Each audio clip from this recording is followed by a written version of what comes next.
मधुबन के बाबा,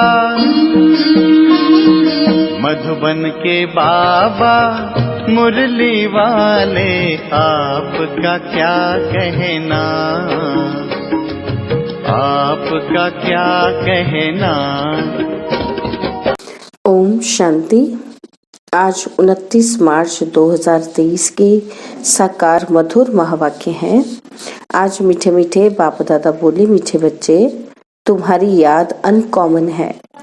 जिसे तुम इन आंखों से देखते ही नहीं उसे याद करते हो, और उसकी याद से तुम्हारे विकर्म विनाश हो जाते हैं। बाबा ने कहा, मीठे बच्चे, तुम्हारी याद अनकॉमन है।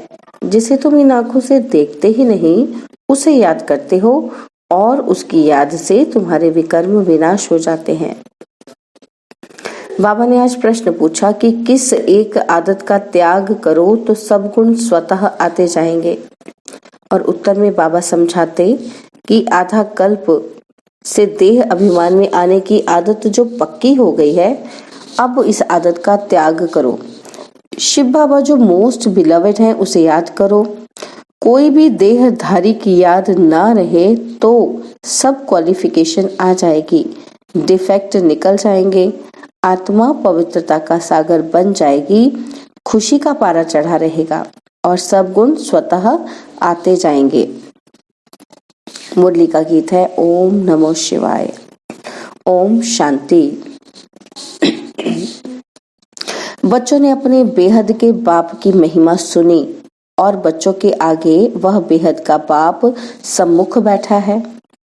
हर एक बच्चे की बुद्धि में यह जरूर आना चाहिए कि हम उस शिव बाबा जिसकी ये महिमा है उसके सम्मुख बैठे हैं और उनसे हम 21 जन्मों के लिए सदा सुख का वर्षा ले रहे हैं। ये याद आने से ही खुशी का पारा चढ़ना चाहिए। ऐसे नहीं कि जिस समय सामने सुनते हो उस समय याद रहे और फिर भूल जाओ। नहीं भूलना चाहिए। नहीं, बच्चे जानते हैं कि हम फिर से अपना राज्य भाग्य ले रहे हैं, तो बुद्धि चली जाती है उस निराकार की तरफ। उनको बुद्धि से जाना जाता है। दिन रात बुद्धि में याद रहना चाहिए कि हम बेहद के बाप से 21 जन्मों का वर्षा ले रहे हैं। निश्चय तो पक्का होता ही है। लौकिक माँ बाप में निश्चय बैठा, फिर उसमें संशय थोड़ी हो सकता है, परंतु ये बातें नहीं है। बुद्धि से बाप को जाना जाता है। बच्चे जानते हैं कि हम शिव बाबा के बने हैं तो उनसे ही वर्षा मिलना है। हम कल्प कल्प उस बाप से वर्षा पाते हैं। बुद्धि में याद आता है कि बाबा आप द्वारा हमको फिर से राजाई मिल रही है। हम हकदार हैं। जबकि हकदार हैं तो जरूर बाप को याद करना होगा। लौकिक बाप से वर्षा लेते हैं वह तो बहुत याद पड़ता है। इसमें अनकॉमन बात यह है, जो बाप को याद करने से हमारे पाप भस्म होंगे, इसलिए बाप को याद करना पड़ता है। लौकिक बाप की याद तो ऑटोमेटिकली रहती है। इन आंखों से देखते हैं कि बच्चा पैदा होता और मम्मा बाबा कहता रहता। यह बाप इन आंखों से दिखाई नहीं पड़ता, बुद्धि से याद करना है। हम शिव बाबा की ब्रह्मा द्वारा संतान बने हैं और 21 जन्मों का वर्षा पाने के लिए श्रीमत पर पुरुषार्थ करते रहते हैं। इसमें पहले पहले मुख्य है पवित्रता। जितना याद करेंगे बुद्धि पवित्र होती जाएगी। ऐसे नहीं समझना कि हम तो बच्चे हैं ही हैं, बाप को याद नहीं करेंगे तो विकर्म विनाश नहीं होंगे। बहुत बच्चे समझते हैं कि हम तो बच्चे हैं और बाप को याद नहीं करते हैं ना, कहते हैं ना कि मुख से राम राम कहो, परंतु इस राम का यानी कि शिव बाबा का चित्र तो है ही नहीं। इसलिए मनुष्य का बुद्धि योग चला जाता है उस राम की तरफ। तो सदगति दाता शिव को तो सभी भूले हुए हैं। वो राम कौन सा? त्रेता वाले राम, जिनको हम कहते हैं कि दशरथ का बेटा राम। दाता शिव को तो सभी भूले हुए हैं। अभी तुम जानते हो शिव बाबा आया हुआ है। पहले तो जरूर रचयिता शिव बाबा आया होगा, तब ही स्वर्ग की रचना रची होगी, और उनके बाद फिर राम का राज्य चला। अब तुम सत्युग त्रेता में राज्य करने के लिए बाप से वर्षा ले रहे हो। यह बुद्धि में चलना चाहिए। परमपिता परमात्मा शिव आते ही हैं एक बार, राम सीता लक्ष्मी नारायण आदि भी एक ही बार आते हैं। भल पुनर्जन्म लेते हैं, परंतु नाम रूप देश काल सभी बदल जाता है। राम सीता भी प्रारब्ध भोगने के लिए पुनर्जन्म लेते हैं। यह ज्ञान सारा बुद्धि में टपकना चाहिए, तो खुशी रहेगी। कोई को भी समझाना बहुत सहज है। स्वर्ग के रचयिता बाप से तुमको इस समय वर्षा मिल सकता है। बेहद के बाप को याद तो सभी करते हैं। बाप नई सृष्टि रचता है तो सभी सुखी हो जाते हैं। इस समय तो सभी दुखी हैं। यह ड्रामा ही सुख दुख का बना हुआ है। सुख में कौन राज्य करते हैं? लक्ष्मी नारायण, और फिर त्रेता में राम सीता। तुम जानते हो इतने वर्ष इस घराने का राज्य चलता है। क्रिश्चियन समझेंगे कि हमारे क्राइस्ट ने राजाई रची, फिर Edward the first, Edward the second राज्य करते आए। पास्ट होता जाता है ना। भारतवासियों को तो कुछ भी पता नहीं है। तुम बच्चे जानते हो कि सतयुग में लक्ष्मी नारायण का राज्य था, जिसको ही हेवन स्वर्ग कहा जाता है, जो बाप ही स्थापन करते हैं। पति तो दुनिया में आए तब तो पावन बनाए, ये याद रहना चाहिए। हम उस बाप से बेहद का वर्षा ले रहे हैं, श्रीमत पर और धारणा कर रहे हैं, यह भूलना नहीं चाहिए। बरोबर शिव बाबा कल्प पहले भी आया था, जिसका यादगार भी है। अब वह फिर से आया हुआ है। पहले आते हैं निराकार शिव बाबा, वह आकर तुमको देवी देवता बनाते हैं। सत्युग में लक्ष्मी नारायण प्रैक्टिकल में राज्य करेंगे और फिर भक्ति मार्ग में पुजारी बन चित्रादि बनाएंगे। लक्ष्मी नारायण का इस समय कोई एक्यूरेट चित्र तो नहीं है, फिर प्रैक्टिकल में आएंगे। अब शिव बाबा तुमको प्रैक्टिकल में पढ़ा रहे हैं ब्रह्मा द्वारा।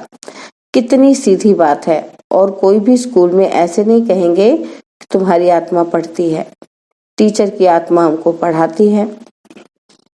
वह सब मनुष्य को पढ़ाते हैं। वास्तव में पढ़ाती आत्मा है। आत्मा ही ऑर्गन्स द्वारा पढ़ती है। आत्मा कहती है कि मैं अब बैरिस्टर बन गया हूँ। नॉलेज से बैरिस्टर बनते हैं। यहाँ तो है वंडरफुल बात। निराकार शिव बाबा निराकार आत्माओं से बात कर रहे हैं। आत्मा में संस्कार रहते हैं। मनुष्य ये भूल जाते हैं।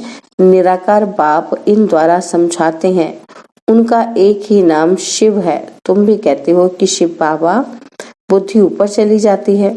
लौकिक बाप को याद करने से शरीर याद आ जाएगा। शिव बाबा का शरीर तो है नहीं। परमात्मा का मंदिर ही निराकारी रूप का है। आकारी देवताएं हैं, साकारी मनुष्य हैं। वह है ही निराकार शिव। तुम्हारी आत्मा अब नॉलेजफुल बन रही है। बाप कहते हैं कि मैं निराकार हूँ। मेरे में सृष्टि आदि मध्य अंत की नॉलेज है। मैं तुमको पढ़ाता हूँ इस मुख द्वारा, और तुम भी मेरे समान नॉलेजफुल बन जाओ।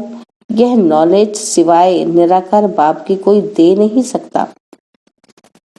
निराकार परमात्मा को ही नॉलेजफुल, ब्लिसफुल, पतित पावन कहा जाता है। बाबा कहते हैं कि पुरानी दुनिया को बदल, नई दुनिया मैं ही बनाता हूँ। जैसे मुझ निराकार में सारे झाड़ की नॉलेज है, वैसे तुम आत्माओं को भी बनाता हूँ। तुम्हारी आत्मा भी ऐसी नॉलेजफुल बनती है। तुमको आप समान बनाता हूँ। इस सृष्टि के आदि मध्य अंत की नॉलेज सुनने से तुम चक्रवर्ती राजा रानी बनेंगे। मनुष्य को देवता बना न सके। बाप है ज्ञान का सागर, पवित्रता का सागर। बच्चों को आप समान बनाते हैं तो सब गुण होने चाहिए। फिर तुम देवता बनेंगे तो क्वालिफिकेशन बदल जाएगी। बाप की क्वालिफिकेशन अलग है। बाप ज्ञान का सागर है, तुमको भी बनना है। बाप पवित्रता का सागर है और हम आधा कल्प पवित्र रहते हैं।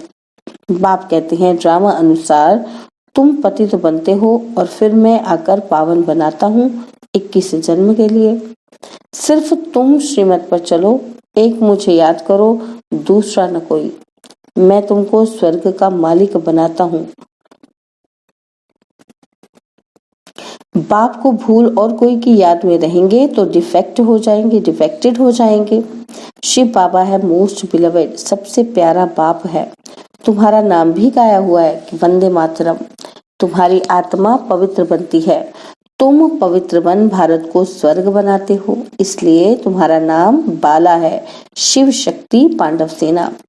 तुम पांडव भी हो क्योंकि परम धाम की यात्रा पर युद्ध के मैदान में खड़े हो, माया पर जीत पाने। बच्चे जानते हैं हमको बाप जैसा मास्टर ज्ञान सागर, पवित्रता का सागर बनना है। देह का अहंकार टूट जाना चाहिए। जन्म जन्मांतर देह धारण की है तो इसकी आदत पक्की हो गई है। अब इस आदत का त्याग चाहिए। जैसे बाप निराकार है तो देह अभिमान कहाँ से आया? तुमको भी इस पुरानी देह को छोड़ मेरे पास आना है। विनाश होता है तो कुछ कारण होगा ना। वर्थ नॉट अ पेनी चीज का ही विनाश होता है। अब तुमको स्वर्ग चलने लायक बनाते हैं, वहां सदैव सुख ही सुख है। सुख धाम और शांति धाम, यह है दुख धाम। अशांत किया है रावण ने और फिर शांति देने वाला है परमपिता परमात्मा। कोई कहते हैं मन की शांति चाहिए। बोलो कैसी शांति चाहिए? ये तो है दुख धाम। क्या तुमको सुख धाम चलना है? बाप को याद करो तो सुख धाम चलेंगे। अशांत करने वाला है रावण, माया जो यहाँ हाजिर है। और मुक्ति जीवन मुक्ति में अशांत करने वाला रावण होता ही नहीं।